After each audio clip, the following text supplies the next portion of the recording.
الله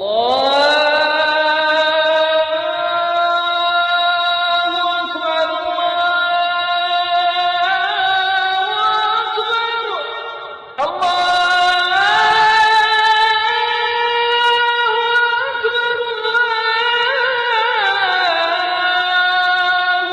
أكبر.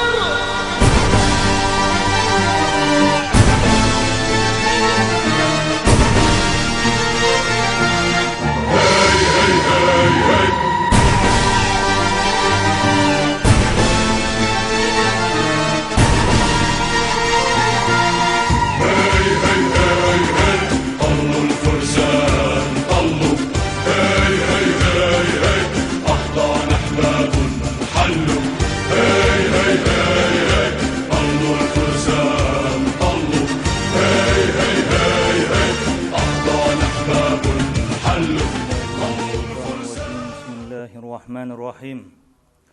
الحمد لله نحمده ونستعينه ونستغفره ونعوذ بالله من شرور أنفسنا ومن سيئات أعمالنا. من يهده الله فلا مضل له ومن يضلله فلا هادي له. أشهد أن لا إله إلا الله وأشهد أن محمدا عبده ورسوله. أما بعد. Assalamu alaikum wa rahmatullahi wa barakatuh. Barliq hamd sanolar olamlarning parvardigori bo'lgan Allohga xosdir. Shuning bilan birgalikda olamlarga rahmat qilib yuborilgan payg'ambarimiz Muhammad alayhisalomga, uning oila a'zolariga, sahobalarga va u zotga ta qiyomatgacha haq yo'l bilan yaxshilik bilan ergashgan barliq mu'min musulmon qarindoshlarga Allohning salomi va rahmati bo'lsin. Aziz qarindoshlar, tavanda men sizlarga Alloh taolaning bir nechta oyatini qo'ldan kelgancha tushuntirib o'tishga harakat qilaman. Alloh taolo Ali Imron surasida surasining 133-oyatida mundaq deydi: Atiullaha var rasula la'allakum turhamun. Ey mu'minlar, Allohga va uning payg'ambari bo'lgan Muhammad alayhisalomga itoat qilinglar, shu orqali sizlar Allohning rahmatiga erishsizlar deydi. Madamiki biz mu'min musulmonlikni da'vo qiladi ekanmiz, u chog'da biz Allohga va uning payg'ambariga itoat qilishimiz lozim. Biz Allohga ishonamiz, payg'ambar alayhisalomga iymon keltiramiz deb u zotning buyurgan ishlaridan bajarmay, qaytargan ishlardan o'zimizni saqlamay, tiymay turib, biz u zotga ergisha olmaymiz va bizning keltirgan iymonimiz yolg'on iymon bo'lib qolishi mumkin. Shuning uchun madamiki biz yaratgan zotga iymon keltiradigan ekanmiz, biz Allohning buyurgan ishlarini qilishimiz, qaytargan ishlardan albatta o'zimizni tiyishimiz lozim. Shuning bilan Alloh taolo oyatda mundaq deydi: "Wasari'u ila mag'firatin min robbikum va jannatin arduha as-samawati wal ard u'iddat lil muttaqin." Ey mu'min musulmonlar, sizlar Alloh taolaning, sizlar Robbinglar tomonidan kelgan mag'firatga oldiranglar. U mag'firatni biz qanday qilib topamiz? Mag'firatni biz Alloh taolaning amrlarini o'rinlash bilan, payg'ambar alayhisalomning sunnatini teriltirish, amal qilish orqali topamiz. Va shuning bilan birgalikda Alloh taolo aytadi ekanki: "Va jannatin arduha samawati wal ard uiddat lil muttaqin." Ey mu'minlar, sizlar kengligi yer va osmonda keladigan jannatga oldiranglar dedi. Bu jannat muttaqi bandalar uchun tayyorlangan dedi. Alloh taolo mu'min muttaqi banda bo'ladigan bo'lsangiz, sizga kengligi yer va osmonda keladigan jannatni tayyorlab qo'ydim. Ana shu jannat uchun solih amallarni qiling ey bandalarim deydi Alloh taolo. Payg'ambar alayhisolamning yana bir hadisida aytdi ekanki, sizlar Alloh taolodan jannatni so'ranglar dedi. Qachonki sizlar jannatni so'rasanglar, Firdavs jannatini so'ranglar dedi. Ya'ni mu'min banda o'zining himmatini yuqori qilish kerak. Hargiz pastga urmaslik kerak. Biz nimaniki Allohdan tilaydigan bo'lsak, cho'ng narsalarni tilashimiz kerak. Pacham-parat narsalarni tilamasdan cho'ng narsalarni tilasak, Alloh taolo bizning tilakimizni albatta bajo keltiradi va so'ragan narsamizni beradi. Shuning uchun payg'ambar alayhisalom aytayapti ekanki, sizlar Allohdan jannatni so'ranglar dedi. Qachonki jannatni so'rasanglar, Firdavs jannatini so'ranglar. Eng oliy Firdavs jannati bo'lsa, jannatlarning eng oliysidir va jannatning eng o'ttirsidagi jannatdir. Ana shu jannatni so'ranglar dedi. Va mana shu Firdavs jannatidan jannatning buloqlari, anhorlari etilib chiqadi dedi. Jannatga kirsam bo'ldi emas, jannatni so'raganda biz jannatning eng oliysini so'rashga harakat qilishimiz lozim ekan. Ya'ni bu ham bo'lsa mu'minning niyatiningki eng oliyligi. Chunki Alloh taolo insonni niyatiga yarasha tilagan narsasini beradi. Shuning uchun payg'ambar alayhisalom ham aytdi ekanki, innamal a'malu binniyat. Niyat insonning barcha qilingan amallar niyatga bog'liq dedi. Bizning niyatimiz nima bo'ladigan bo'lsa, Alloh taolo ana shu niyatimizga qarab bizningki tilagan narsamizni Alloh taolo muhayyo qilib beradi.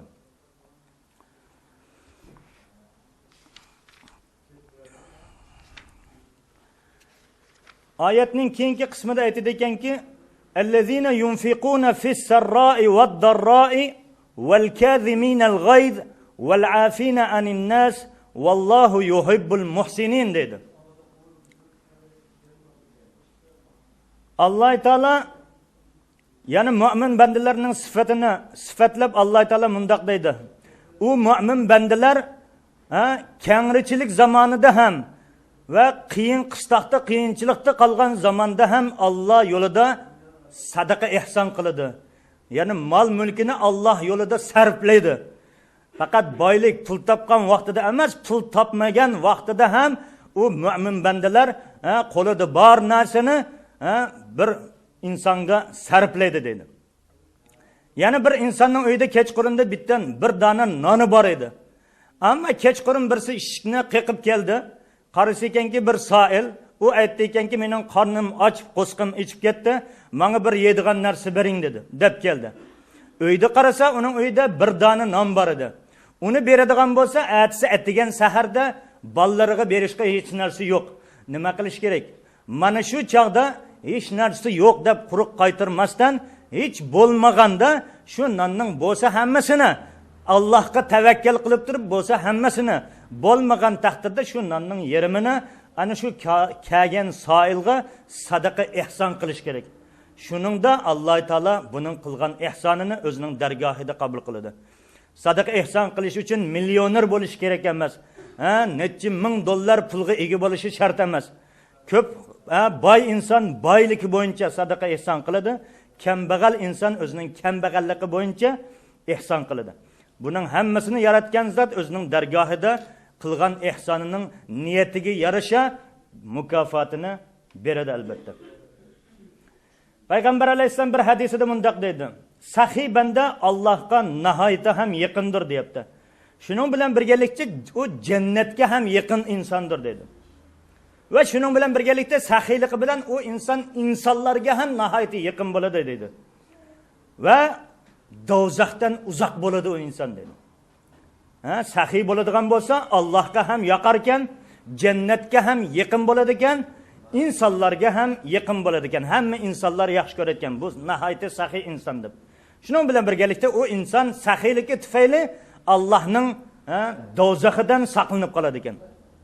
Endi baxil insonchi, baxil inson bo'lsa Allohdan uzoq bo'lar ekan. Shuning bilan birgalikda baxilligi tufayli jannatdan ham uzoq bo'ladi. Va shuning bilan birgalikda insonlarga ham yoqmaydi u inson. Chunki bu inson baxil deb u insonni hech kim yoqtirmaydi. Va shuning bilan birgalikda u inson do'zaxga nihoyatda yaqin bo'ladi. Baxil bo'lganligi uchun. Do'zax ya'ni baxillarning joyi. va bu hadisning davomida aytadi ekanki, johil saxiy inson Allohga yaqinroqdir ibodat qiladigan baxil insondan ko'ra dedi. Nihoyatda ibodat qiladi, ammo baxil u inson. Mol mulkini Alloh taolo bergan mol mulkini Alloh yo'lida sarflamaydi, ammo ibodatni nihoyatda yaxshi qiladi. Bu insondan ko'ra bir johil, saxiy, bir inson Allohning nazarida afzal ekan. Shuning bilan birgalikda oyatning davomida aytadi ekanki, "Val kaziminal g'ayz." Kaziminal g'ayz degani ochchig'i kelganda o'zining g'azab nafratini yutadigan insonlar degan bo'ldi. Ochchig'i kelganda o'zining g'azabini yutadigan, uningga to'lab, vaqirab, uningga xafa bo'lmaydigan insonlar dedi. Val kaziminal g'ayz. Mana bu insonlar, mana bu kishilar ham mu'minlarning sifati. Kimki mu'minlikni da'vo qiladigan bo'lsa, u inson ochchig'i kelganda ochchig'ini yutishi lozim. Yo'q, men ochchig'lasam bo'lmaydi. Mayli bu meni xafa qilgan bo'lsa, bunga Alloh rahm qilsin. Men xafa bo'lmaganligim uchun, men ochchig'im chiqmaganligi uchun Alloh menga mukofot beradi degan niyat bilan ochchig'ini yutsa, Alloh taolo u insonning darajasini yanada yuqori qiladi. Buningga Payg'ambar alayhisolamning mundaq bir hadisi bor. Man kazama g'ayzan va huwa yaqdir ala an yanfizahu da'ahu Allahu yawmal qiyamah ala ru'usil khalayiq hatta yukhayyirahu min ayyi hurin sha'a. Yana qandaq bir inson o'zining ochchig'ini yutsa, ya'ni bir insonga zulm qilgan edi, ammo uning zulmiga chidab ochchig'ini yutdi. Ammo u insondan o'ch ilishga qodir edi. Qodir turug'liq ochchig'ini yutdi. Ana shunda ochchig'ini yutgan insonni Alloh taolo qiyomat kuni barcha xaloyiqlarning o'ttirisida chaqirib, "Ey bandam, mana bu jannat hurlaridan qaysini xohlasang shuni olgin" deb mukofot qilar ekan.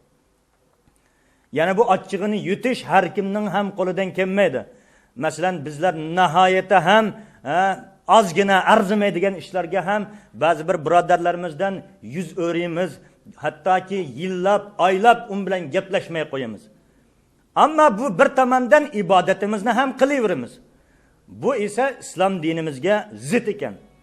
Bir inson bizni xafa qilib qo'ygan bo'lsa, u insonga biz afv qilishimiz, u insonning gunohining kechirilishi uchun yaratgandan duo tilsak, keyin Alloh taolo bizning qilgan qilmishimizga yarasha o'zining mukofotini berar ekan. Hatto ana shunda qiyomat kunida qandoq mukofot berishini yuqoridagi hadisda biz bilib oldik. Shuning bilan birgalikda val afina anin nas dedi oyatning oxirida. Val afina anin nas, ya'ni insonlarni afv qilguchi. Ya'ni qandoq insonlarni? Bir inson sizga zulm qilgan bo'lsa, siz esa u insonning gunohini afv qildingiz.